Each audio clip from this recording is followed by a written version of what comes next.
Hey, hi, Craig Van Hoy here with GoTrek, Northwest Mountain Guides. I'm here at the Feathered Friends store in Seattle, Washington. A great climbing store, has been around forever in Seattle, and they carry a lot of quality gear. So very fortunate to be able to use their store this morning to talk a little bit about equipment, how to choose some gear, and just throw out some general information to you.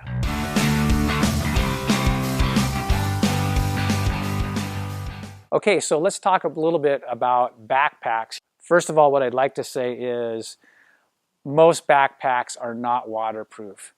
And so as you're thinking about packing specifically for a trip in the Northwest or South America, a longer trip, we consider garbage bags actually as being cheap insurance. What you can do with a garbage bag is actually put it in as you're packing your pack and line the entirety of the pack. Stick everything else, your sleeping bag, all your clothing, any hardware, everything else right inside that plastic garbage bag. You can use smaller bags like a kitchen style garbage bag for lining a stuff sack. By lining your pack, you're kind of guaranteeing that those contents are going to be dry. And that's real important for surviving a trip, for being successful, is keeping everything dry that's in that pack. So there are a few packs out now that they're starting to use some more waterproof type material, but even with those, there's zippers and things like that where moisture can come in. So a plastic bag is cheap insurance, so highly recommended. So what to look for in a pack? Some things to consider are weight of the pack when it's empty. And this is sometimes an item that people forget when they're in the store, in the retail store.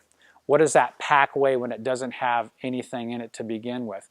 There's some great packs out on the market these days that are very comfortable, but you kind of pay the price in that before you ever loaded that pack up with a single item, you're already at 8, 9, 10 pounds just in the pack itself.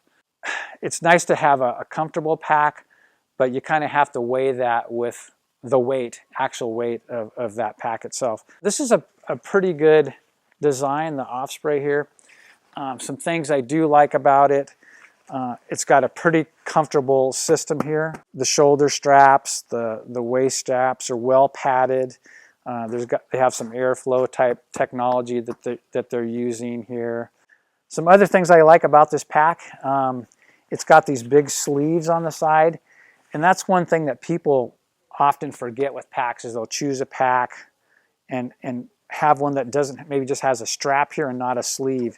You always want to look for a sleeve. These are very, very useful for sticking in a water bottle if you need to do that, for sticking in, like when we're climbing, we have metal anchors we use, pickets, things like that, wands to mark the route. So having a pack with some side pockets in my book is essential. It's got a fairly nice lid here, which will hold quite a bit of items, and you always end up putting quite a bit in that top pouch here. Things that are fragile like sunglasses, goggles, maybe your map's going to go in here, pocket knife, some things that you need to have handy. Some packs will even put a little, this one may have it, yeah, it does have one. How about that?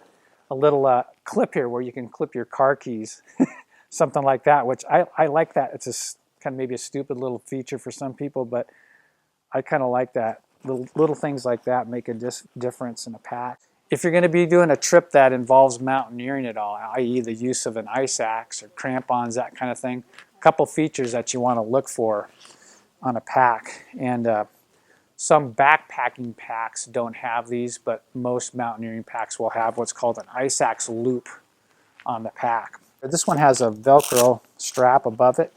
Other additional straps here I can use to anchor that ice axe. Another thing that's worth considering with backpacks, and that is stuff sacks. Using stuff sacks to separate things out, your clothing and other items, is very, very useful. Stuff sacks do add up weight-wise, so you kind of want to be careful there. Right now there's a lot of lighter weight stuff sacks on the market. Some people even like to label their stuff sack, extra clothing, whatever, which you can do with a magic marker. Another thing is crampon case, for example. People always want to carry these cases up in the mountains. It's extra weight. So my suggestion to you is once you're actually hoisting that thing on your back, that pack on your back, just put these crampons directly the side of your pack or under the flap and lose the case. It doesn't seem like a lot, but it's all extra weight. You know, it's more weight on the monkey. So, hey, thanks a lot. I appreciate you listening in, and all the best in your travels, and look well to each step.